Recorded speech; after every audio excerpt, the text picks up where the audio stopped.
Yo creo que hasta ahora es cierto que la capacidad de movilización, que ha sido enorme, digamos, no hay movimiento social o no hay país en la Europa occidental después de la Segunda Guerra Mundial que haya sido capaz de movilizar esa proporción de población y además de manera continuada, porque llevamos ya casi 10 años de movilizaciones.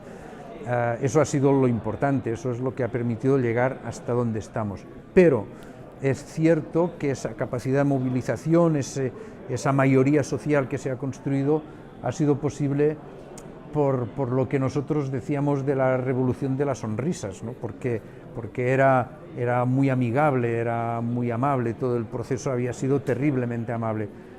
Pero ahora van a venir momentos de mucha dificultad. El Estado va a mostrar toda su dureza, intentará asustarnos ahora ya no con aquellas tonterías de que íbamos a quedar volando por el espacio sideral por los siglos de los siglos. Eso era de risa.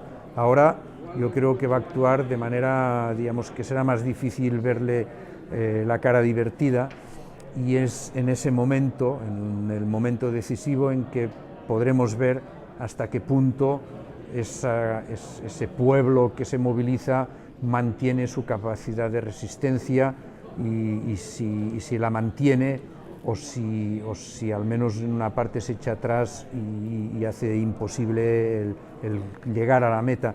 Y el otro día me preguntaban de 1 a 100 en qué punto estábamos. Yo decía, yo creo que estamos, si eso es un camino, estamos en el 85%, pero el 15% que falta es la cima, es lo que se empina más, es lo que va a ser más complicado. Falta poco, pero es lo más difícil, es mucho más difícil que todo lo que se ha hecho hasta ahora.